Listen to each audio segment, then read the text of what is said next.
नैब बड़ी सरगर्म हमें नजर आई है ओवर द वीकेंड और लाहौर में काफ़ी कुछ होता रहा है। हमजा शहबाज को गिरफ्तार करने के लिए 24 घंटे में 2 बार नैब उनके घर के बाहर खड़ी रही है। लेकिन हमजा शहबाज को गिरफ्तार नहीं किया जा सका और हुसैन नवाज को पाकिस्तान भी नहीं लाया जा सका। एक ही दिन में नैब और हुकूमत को 2 झटके लगे हैं।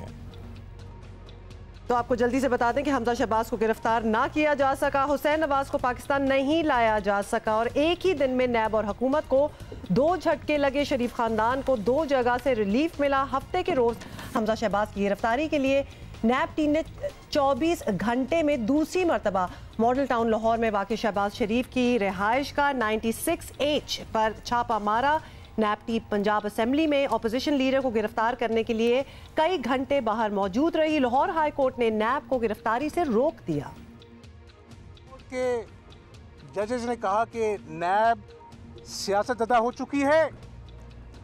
मीडिया ने इस पे टॉक शोज किए। वो ब्रिगेडियर अनीस जिसने खुदकुशी कर ली कि कल को असद मुरीद उसने खुदकुशी कर ली कि ये जिस तरह तज़हीक आमेज सलूक करते हैं इससे बेहतर है कि मैं अपनी जान दे दूं। ये आज लोगों की जान लेवा बन गई है नैब। हुकूमती नुमाइंदों ने अदालती फैसले पर तहफ़्फ़ुज़ात का खुलकर इजहार किया। और आपको बताएं कि दूसरी जानिब उसी रोज़ इंटरपोल ने हुकूमत पाकिस्तान की जानिब से हुसैन नवाज के रेड वारंट जारी करने की दरख्वास्त मुस्तरद कर दी। 11 सफ़हात पर मुश्तमिल फैसले पर इंटरपोल ने मौक़िफ़ इख्तियार किया कि इल्ज़ामात से मुतालिक पाकिस्तानी हुकाम ने काबिल एतबार शवाहिद जमा नहीं कराए। हुसैन नवाज के रेड वारंट जारी नहीं किए जा सकते। और इसी पे हम मज़ीद बात करेंगे। नैब कवानीन के माहिर राजा आमिर अब्बास हमारे साथ हैं। अच्छा जी, राजा साहब, आमिर अब्बास साहब ये बताइएगा कि 2 दिन तक कोशिश होती रही नैब टीम की तरफ से हमजा शहबाज को गिरफ्तार करने की। ज़मानत मिलना तो बिल्कुल आखिर का वाक़या है, लेकिन इससे पहले इस कोशिश में नैब का कामयाब ना होना, क्या नैब की हिकमत अमली में कोई फ्लॉ था, कोई मसला था, या वाकई इतनी मुज़ाहिमत थी कि हो ही नहीं सकती थी गिरफ्तारी? यहाँ कुछ हमने अजीब मनाजिर देखे कि आपने वो जो सीढ़ी ले गए थे, वो सीढ़ी तो आपने जाके उनको अरेस्ट करने के लिए इस्तेमाल करनी थी, दीवार से लगाना था, जाना था और अरेस्ट करना था। लेकिन लग ऐसे रहा था कि शायद नैब की टीम जो वहाँ पे कैमरामैन्स हैं, वहाँ पे जो मीडिया वाले हैं, उनकी कंजम्पशन के लिए है। और हमने कभी नहीं देखा कि नैब के जो आईओज होते हैं या जो टीम के सरबराह होते हैं, वो तो अपनी आइडेंटिटी को जाहिर भी नहीं करते ताकि लोग अलर्ट ना हो जाएं। और वो आके अपने मीडिया पे इंटरव्यूज़ दे रहे हैं, वो कभी अल्लामा इकबाल की बात कर रहे हैं, कभी कुछ और बात कर रहे हैं, कभी नेल्सन मंडेला की बात कर रहे हैं। तो ये एक बिल्कुल अनटुवर्ड्सली एक अवॉइडेबल चीज़ें थी कि जो नैब ने अननेसेसरी की। उसके बाद आपने वहाँ पे रेड करनी थी, आप इतनी देर काहे का वेट कर रहे थे, 5-6 घंटे? क्या आप वाकई ही ये चाह रहे थे कि जी नैब कोई इस किस्म का ऑर्डर ले आए कि आपकी जान छूट जाए? तो मुझे तो लग रहा है कि शायद गालिबन नैब का कोई सच इतना स्ट्रॉन्ग किस्म का इरादा ही नहीं था कि वो जाके अरेस्ट करे। अदरवाइज़ इस मुल्क की जो अकाउंटेबिलिटी की सबसे मजबूत जो सी एक एजेंसी है, वो इस किस्म के तरीक़ेकार से अरेस्ट नहीं करती, उन वारंट्स को एग्जीक्यूट नहीं करती। और ऑन टॉप ऑफ इट हमें नहीं समझ आ रहा कि वो इतनी जल्दबाजी थी कि इन्हें एक दिन इंक्वायरी इन्वेस्टिगेशन में कन्वर्ट होती है, उसी दिन आपने जाके अरेस्ट भी करना था, अगले दिन आपने फिर मौजूद हो जाना था। कौन सी वजह थी कि आप हमजा शहबाज शरीफ को नैब के ऑफिस में बुला के, जैसे कि उनके वालिद साहब को, मियां नवाज शरीफ को, दीगर रहनुमाओं को आप अरेस्ट करते हैं? क्यों नहीं वहाँ पे किया? क्यों नहीं पार्लियामेंट के बाहर जब वो जाएंगे सेशन तो वहाँ से अरेस्ट कर सकते थे? बेतहाशा और तरीके हैं। ये क्या वजह आपने ज़रूरी समझी कि आपने एक सीन बनाना है और उसमें आपने उनके घर के अंदर जाके कोई रेड वाला काम करना है?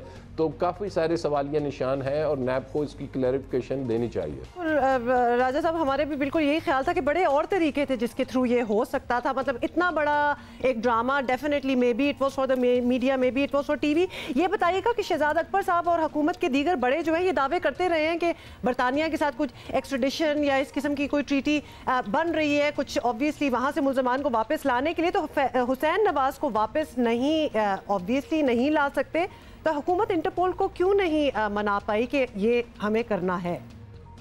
उनका ये कहना है कि आपने जो शवाहिद दिए हैं वो नाकाफ़ी है। क्या वजह है कि जो वो पूरे अदालत में केस चला हसन हुसैन का, आपने वो तमाम एविडेंस क्यों नहीं भेजा ताकि उनको बताएं कि जनाब ये है वो एविडेंस, ये है वो तमाम कोर्ट की वर्डिक्ट्स, ये वो केस है जिसके तहत इनके वालिद को, शमशीरा को सज़ा हो चुकी है। तो लगता ऐसे है कि दोनों तरफ से कोताहियाँ हैं।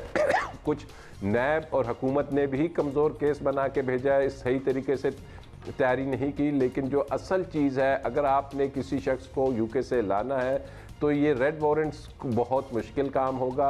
आपने वो जो MOU साइन किए थे, वहाँ के इंटीरियर सेक्रेटरी भी पाकिस्तान तशरीफ़ लाए थे, तो वो जब तक कन्वर्ट नहीं होगा एक म्यूचुअल ट्रीटीज़ में, और जब ये म्यूचुअल ट्रीटी आपकी रिपेट्रिएशन की, एक्सचेंज ऑफ अपने क्रिमिनल्स की, तो फिर वो मुमकिन बात है कि आप उनको इतनी आसानी से ले आएँ। अच्छा राज साहब, अब चाहे हमजा शहबाज का गिरफ्तार ना हो सकना हो या फिर इंटरपोल को हुसैन नवाज की वापसी के लिए तैयार ना कर पाना हो, अब इन दोनों केसेस में हुकूमत का जो एंटी करप्शन का बयानिया है ना, या कोशिशें हैं, जो दावे हैं, उनको शदीद नुकसान पहुंचा। आने वाले दिनों में ये कानूनी पेचीदगियाँ ना हो, ये मसाइल का हुकूमत को सामना ना करना पड़े, इसके लिए क्या कुछ बेहतर तैयारी की ज़रूरत होगी? क्या हिकमत अमली बनेगी? मौजूदा हुकूमत को भी अब ये रियलाइज़ कर लेना चाहिए कि इस सिस्टम में, और ये जो नैब का स्ट्रक्चर है, इसमें ये जो अकाउंटेबिलिटी का ये नारा दे रहे हैं और ये जो कह रहे हैं कि जी वो लूटी हुई पैसे वापस लाए जाएंगे, मैं नहीं छोड़ूंगा, वो ऐसे सिस्टम में मुझे किसी तरह से भी पाया तकमील की तरफ जाता हुआ नज़र नहीं आ रहा। और इन्हें इसमें बहुत सी दुश्वारियाँ और मुश्किलात नज़र आएंगी, पेश आएंगी, और जब तक उनको रिमूव करने का एक प्रॉपर सद्देबाब नहीं किया जाता, लेजिस्लेशन करनी है, अदारों में रीवैम्पिंग करनी है, जो भी करना है, कानून साजी करनी है, उसकी गैर मौजूदगी में ये एक बहुत मुश्किल मरहला है और एक नामुमकिन सी एक एक्सरसाइज लगती है। ठीक है, बहुत शुक्रिया। हमारे साथ मौजूद थे नैब क़वानीन के माहिर राजा आमिर अब्बास। कह रहे थे कि बड़े मुश्किल मराहिल हैं, बेहतर तैयारी की ज़रूरत।